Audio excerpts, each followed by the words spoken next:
welcome to this episode of the Corporate Escapists TV show and podcast. I am your host, Christine Innes. Can I just say, I am friggin' excited to have you back, the wonderful Morgan Nelson. Thank you for coming back again on the show. I'm proud to be here. I know Uh, you've done so many episodes since last time I was on here. It's amazing. I know. And I have to, I can't find an old magazine article that you were in the very early days. So you have been such a great supporter, and I know lots have happened in your life, obviously, how you've expanded the business. So I'm excited to chat and share all of this to really inspire our audience today. But as people know, I get super carried away. So I'm going to pause for a moment. I'm going to let you share a little bit about yourself and let's have an epic conversation. Yeah, for sure. I mean, so I'm just actually trying to think back when we did that first podcast. That was probably 3.5 years ago or something like that, I think. And what we've done in the meantime is quite a bit. So I think last time we talked, I was kind of in the cusp of a bit of a transition of what I was doing.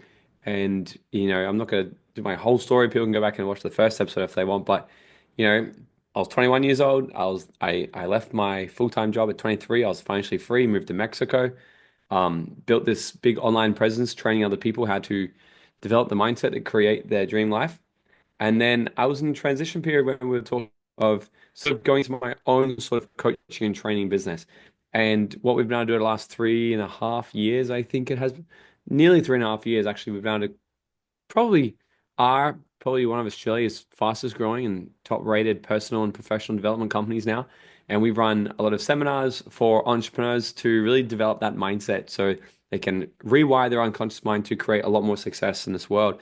And then we have business training and speaker training programs and everything to help people learn the skill set and the mindset to create their dream life and design their dream business, get their business to $1 million a year. So that's everything we've been doing. We've been, the podcast has blown up, the events company's blown up. We've been doing events all around Australia, some in America. So it's been exciting, and it feels like we're just starting as well. Yeah, amazing. I've loved watching your journey.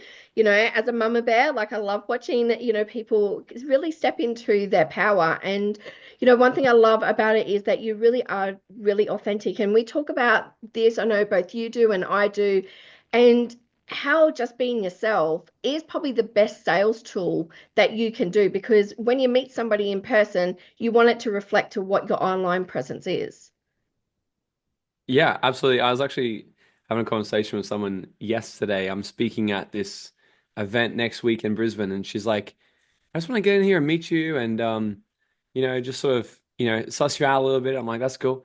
And she's like, I like what you guys are doing and you seem to sort of um well, she said something like you seem to sort of be the same person as we see online. And I'm like, yeah, well, I do try to be like that. I do try to be the exact same person in person as what you do see online. And I think um the whole online entrepreneur world sort of makes people feel like they have to take on a different persona to sort of be somebody that they're them, live into this different identity. And I think that's the biggest thing that sort of holds a lot of people back as well. And the moment I decided to just show up authentically as myself, unapologetically, and some people will love it, and some people won't, was the moment that not only my business started to grow, but also I just felt a lot better doing what it was I was doing. So authenticity is absolutely the key.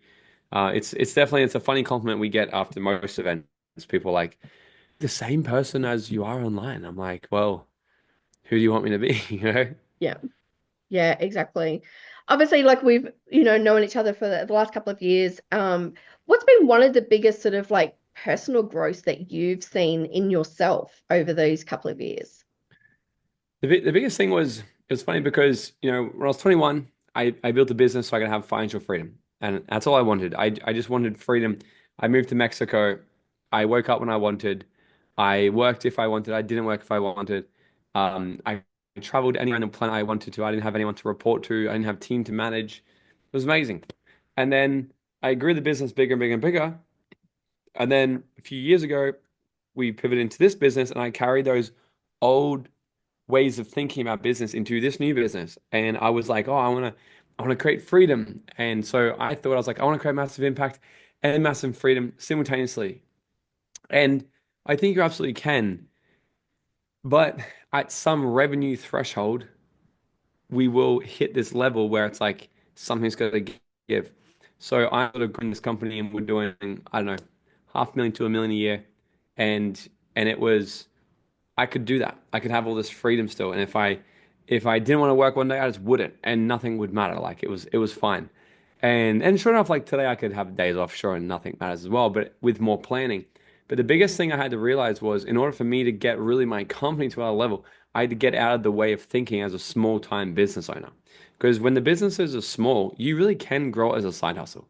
You can have it as a side thing. You can live life first, business where you can operate on a few hours a day. You can have maybe a VA or an assistant or a marketing team or something, and it's quite simple to sort of manage.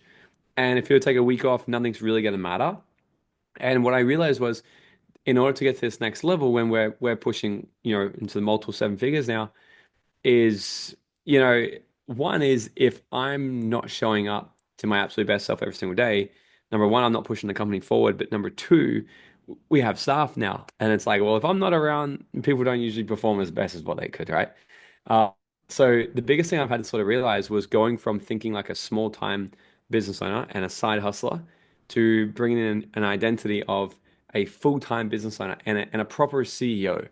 Like I used to be a business operator, sure. I used to run my business and I think a lot of business owners get stuck in getting good at sales. I can sell a product, I can deliver my product, and I can market it. Sure, I can sell, deliver, market, and they get stuck there. And what it's about is to really get to this next threshold is understanding leadership. So how do I duplicate myself? How do I duplicate my ideas, my strategies, my work ethic, my hustle, my KPIs, my performance? How do I duplicate that to other people and inspire them to actually want to do that? And I would say that's definitely the biggest thing I've had to learn is to let go of having this small way of thinking where I could have this business and have all this freedom still. And it comes down to what we want. Like if I want to make 500,000 a year and have a lot of freedom, I could do that. Mm, But my goal is to grow $100 million company. And I understand there's going to be elements along the journey where I'm not going to have as freedom as what I used to. But now it's just taught me to I used to be quite a reactive business owner. I'd wake up and if I didn't feel like it today, I wouldn't work today. I'd go to the beach, I'd go on my jet ski, I'd go do whatever. But now it's like I come into the office and it's an amazing day outside. I'm like, wow, it's such a good day. I got shit to do today. So I think the vision got bigger, so I had to get bigger to expand into the vision. And that was probably the biggest thing for me. And I just know if I want to get to my next level, I've got to become a different person right now. mm. I always say to like my clients that it's either sometimes that the business grows faster and then you've got to catch up, or sometimes it's you personally, you've grown and so your business is catching up, or sometimes, some people talk about the word pivot. But, you've obviously gone through all of that. How has the people around you been able to incorporate this version of you in taking on that big goal that you've got? Some people do and some people don't. It's the people who got you to where you are won't get you to where you need to go. And what I realized was as my vision really expanded and really grew, I would come back and like we've had a changeover of team multiple times. Every time we go to a new level, we will often have a changeover of team because it's everybody has the opportunity to grow with the company. And if you're not growing with the company, you'll be left behind. It's same as in a marriage and a relationship. If one's exponentially growing and the other's not, you'll eventually grow apart.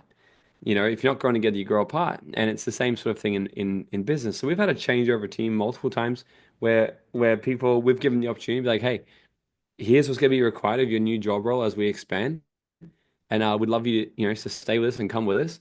But in order to come to the next level, we need you to do these things. And some people are okay. Not many people can actually withstand the growth sometimes that the visionary wants to grow at.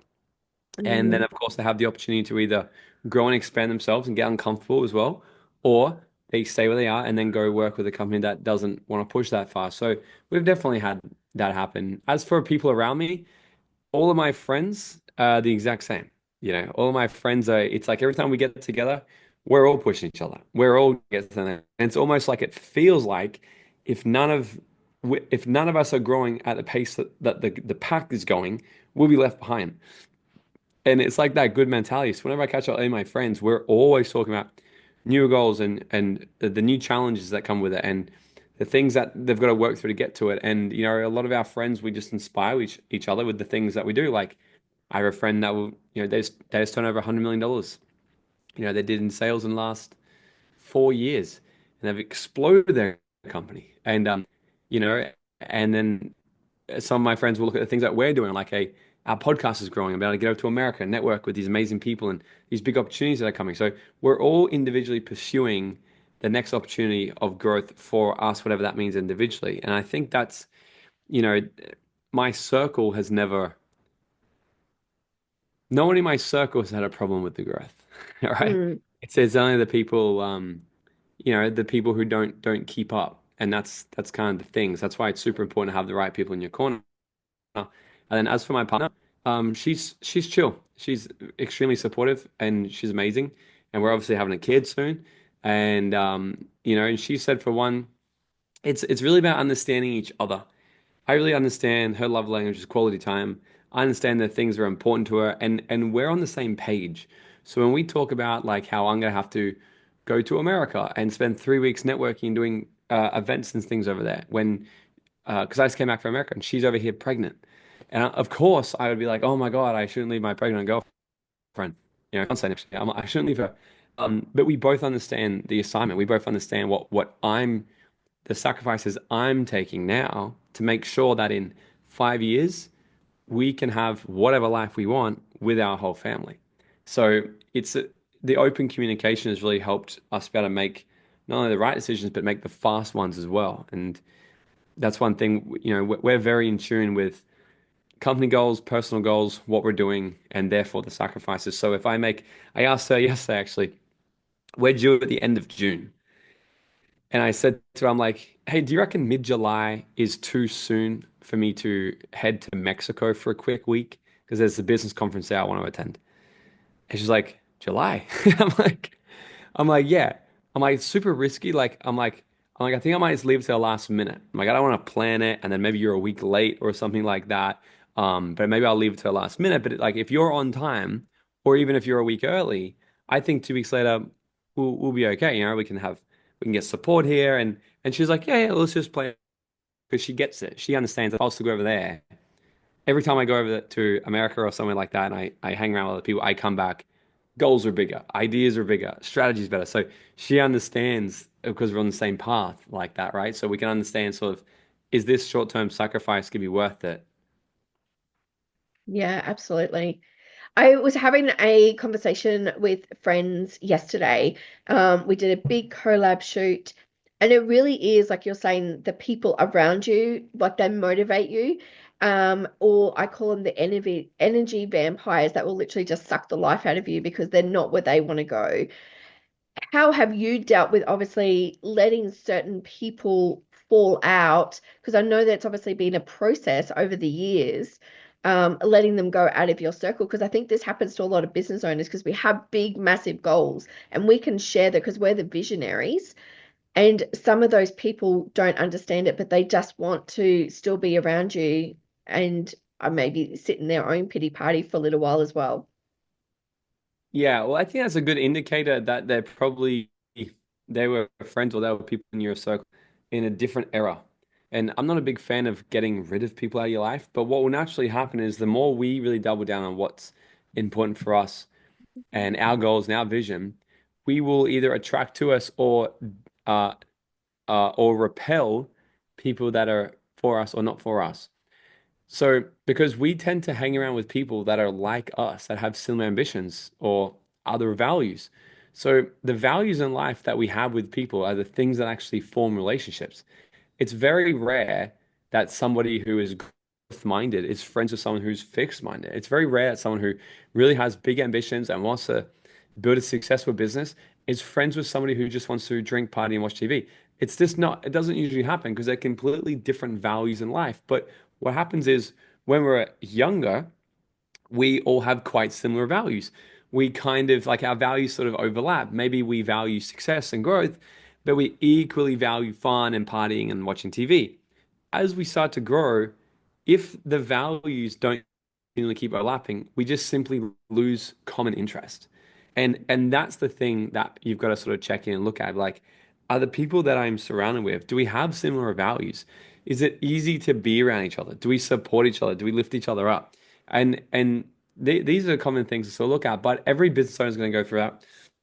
It's called the lonely chapter, where like there is a chapter in every person's journey that they'll have to go through where they feel more lonely than they've ever been because they don't quite fit in with their old circle still. They don't really fit in with them anymore, but they don't quite have a new circle yet.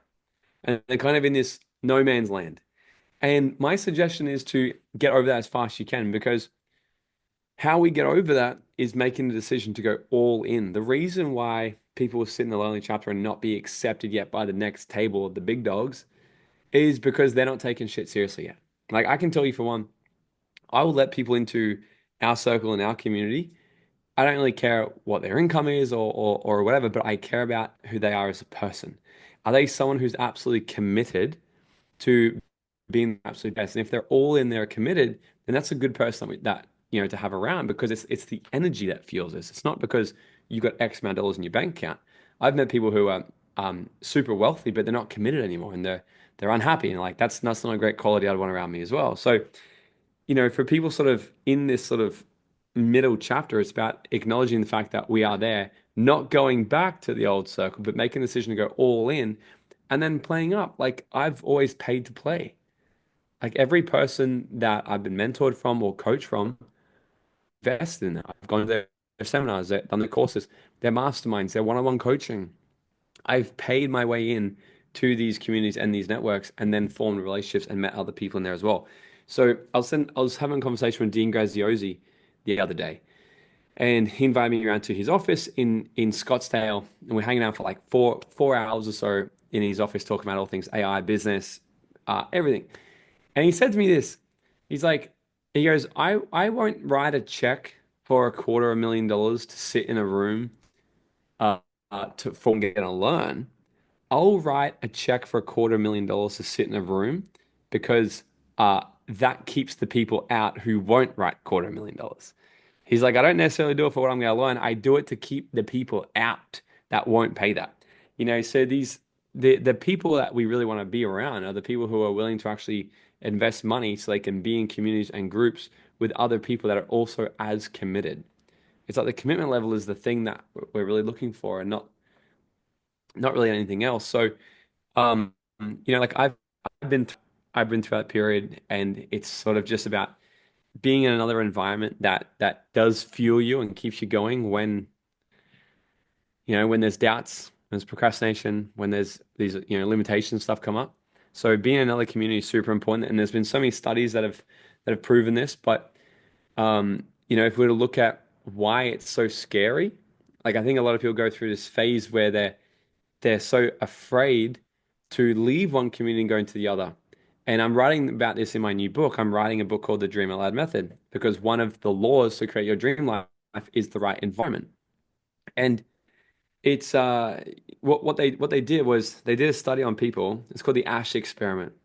They did this thing called the Ash experiment where they put four lines on a board. One of the lines was double the length of the other lines. And they got a group of people to go inside to this room, but three of them were paid actors, one of them was a real person. And they said to the paid actors, go and put a circle around answer A. Okay. And they asked the group, they said, which line stands out the most? Okay. Remember, so line D is double the length, the rest are all the exact same. They told the circle A. They circled A, and the real person comes in. He got really confused, and he's like, "What the hell is this?" He circles D. Then they did it again. The guy circled D again, but this time with a little bit more hesitation in him. So next time they did it again, he circles D again, but this time it took him like a long time to make the decision. He's like, "I'm really not sure." By the time they got to the fourth, fifth, or sixth time, every single time they've done this experiment, the real person comes in without hesitation and circles A. So eventually, what they've shown is that over time, and not even that many times, four, five, or six attempts, if the majority of people are saying this is the answer, it has been shown that we will also agree that is the answer, even if we don't actually fully agree with it. We will deny our own reality. Okay. We will see it in front of us, know the answer is D, but not feel safe to answer D. We'll feel safe to answer A because why? It all comes down to survival. we're working like a 20 million year old brain here. And the only thing we care about is surviving. And we understand that we have a higher chance of surviving if we are with the tribe than by ourselves. So when it comes to our dreams and our goals and growing as a business owner, having the right environment is so crucial because we could have everyone around us say, you can't do it. You're not going to start a business. You're going to fail. We don't have businesses. But if you have something inside of you and you know you can do it, it doesn't matter about that. What science has shown us, it actually doesn't matter. What science has shown us that eventually you will give up on those dreams if you surround yourself with people who don't have those ambitions. But the cool thing is the exact same thing can happen with the opposite circle. You can doubt yourself and have limitations and not believe in your worth. If you go surround yourself with a bunch of people who do believe in their self-worth and have high ambitions and know what they're capable of, eventually they'll convince you that you can also do that, and that will become the new normal. So that's just one of several studies that have been done showing the power of the people around us. So I think it's an absolute no-brainer. That's why I'm writing an entire chapter on it. It's literally the second law of designing our dream life is the right environment. The first one's vision. It's like a no-brainer. Everyone has a vision. That's why they would pick up a book like this. That's why they listen to a podcast like this. Why they go to a seminar. They have the vision inside. So it's very much like the first thing they need to do is actually have the right environment because it's, in my opinion, it's all that matters. Yeah. I love your community so much. Like everyone is super supportive. They love, share, but as I said, it's very authentic with it. So, and like I said, I totally agree with what you're saying because I always say that your vibe attracts your tribe, but it's also in the reverse as well. As you move forward, who are the people that you're calling into your incredible tribe? Oh, I don't know. Oh, I mean, what I'm wanting to call in is any entrepreneur business owner who's ready to really decide to be a proper business owner and take their business to the next level. I was actually speaking with my team this morning, and we want to sort of get because we're looking at all of our most successful clients, and we've just got one client. They today is their first year of business. Actually, they've just celebrated today. I need to send them a message, and they've been 1 year in business. In their first year, they've done just under $700,000 in their first 12 months. And they'll tick over $1 million in revenue in probably within 2 months. And we look at some of our other clients. Jess has gone from 60,000 a month. She came and joined our program, and I tweaked some things in her business. She had $255,000 the month later, and she's been crushing it, right? So I'm like, who have our most successful people been? What's the common trait? Had the business, okay, or at least a very strong proven idea and model and offer, and we've been able to throw gas in their fire, help accelerate them and get them to their first $1 million. And so that's what we're really focusing on doing, helping people that have already got their offer, that have already, got an idea and they're kind of dabbling a little bit and they know they want to do a lot more. So I want to call in people that are ready to throw gas on their fire and scale their business to $1 million years by understanding themselves better because my whole thing is understanding mind control a lot, right? So if we can understand how to absolutely influence ourselves, we can directly translate that to business for our sales, our influence, our marketing, and our leadership. So, a billionaire mentor I had once, he said to me, he's like, the number one thing, the hardest thing and the best thing about business is understanding people. Because if you can understand people when you can influence people, then you'll have a very successful business. So these are sort of the people we're wanting to work with. But then personally, I just want to keep calling in amazing people in my life. We've had some awesome people on the podcast. Um, we've had some amazing people that just inspire me on lots of other levels. Um, and yeah, so we got Dreamfest coming up again this year. I don't know when this will be live, but hopefully it's after this week we're going live, and we've got Dan Martell, who is he's going to be the keynote speaker at Dreamfest this year. So we've got some incredible people that are coming to collaborate, and I think yeah, I think we're meeting some awesome people. So I don't want to stop the momentum at this moment. Well, I have absolutely loved watching your journey so far.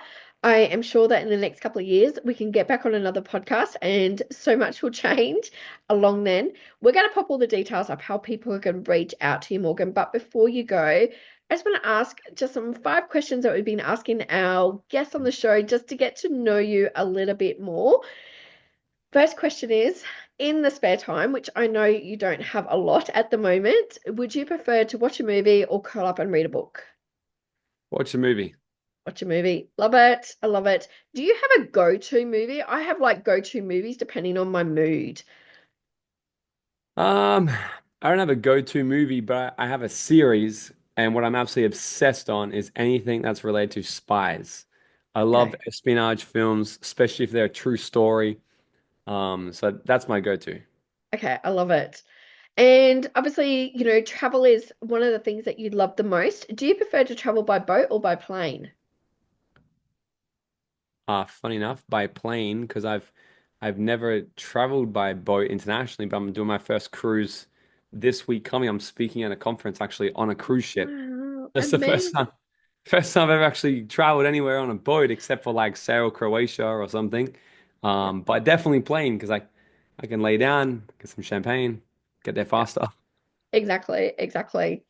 And if you could have a dinner party, you're allowed to invite a special guest, and one guest can be from the past or from the present. Who would it be? Hmm. Somebody from the past would be Jim Rohn. I think that'd be a very interesting conversation. And someone from the present, is that what you said? Yeah, Ah, um, two people. One, because of philosophical conversation, would be Jay Shetty. I think that'd be a great to have just a chat with him, and to sort of blend Jim Rohn's philosophies with Jay Shetty's. And the second would be a super controversial person at the moment because I think people will have a strong time focusing on the people will have a problem seeing things objectively in life, and I think that's the thing that holds them back from success. Because the person's name I'm going to say right now, there's going to be so many people that be like, "Oh my God, I believe you'd say." Um, but Elon Musk, because it's like before he's gone and done this stuff in politics, everyone sort of liked him, and I think for what he's done as an entrepreneur is crazy. He's like, he'll go down as one of the best that's ever lived. And there's yeah, no one who could doubt that. But it's like you see all this political stuff at the moment. People are like forgetting the fact that he's actually extremely talented and a very interesting entrepreneur. And that's the downfall. If we can only see somebody for like and write them all off completely as that's that person. Um, it's about being able to see things objectively. So I can admit that some things he's done is probably strange, but shit. The thing is, with great power comes great responsibility. And if somebody was to put a camera on me as much as it is on Elon, then they'd probably find things about me they don't like as well. And I guarantee you, if somebody was to put a camera on the people who have a problem with people like Elon, I guarantee you that if the world was watching as close as they do to Elon, then there'd be things about that person that like as well. So I think people forget that and they can miss opportunities of seeing value. So yeah. yeah. Yeah, I read his book and I mean, I know that it wasn't written by him, but the girl who was interviewing him for that book, like you just get such a different insight on just how someone's brain can be so unique and what they've created. So yeah, I'm a massive fan. Um, the last question I have for you, if you could describe yourself in just one word, what would it be? Unstoppable. Oh, I freaking love it. I love it. You certainly are. And I am just really, really grateful to know you and to also witness your growth as well. And yeah, I just want to say thank you again for being here on the show. If you could just give a piece of wisdom to anyone watching it that are thinking that they can't do something, what advice would you be? Imagine what would be possible if you doubted your doubts as much as you doubt your dreams. And the thing that holds so many people back is that exact thing. They instill doubt that the things that they want to do might not be possible. But imagine what would happen if you start to actually instill doubt on those doubts themselves. I just wanna I don't want to say anything else than that. Yeah. Question the doubts. Don't question the possibilities and try it for a month, try it for a year and see what Yeah. happens every single time. Like, oh, I don't know if I could do that. Question that. Shit, I wonder, hey, what if I could do that? Well, what would I do if I could? Well, I'll do this. Well, shit, go do that and let's see what happens. Absolutely. You and I are living proof that anything is possible. So, and at any age, we're at totally different spectrums of the age range. And yeah, so I love it. So, thank you so much, my friend, for being here today and sharing your gifts with us as well. Thank you so much for having me on again. My pleasure. And for all of you who are watching, remember to live life to the fullest every single day. We'll drop all the links of how you can reach out to Morgan below and just live life to the fullest. Love and light to you all. I love it.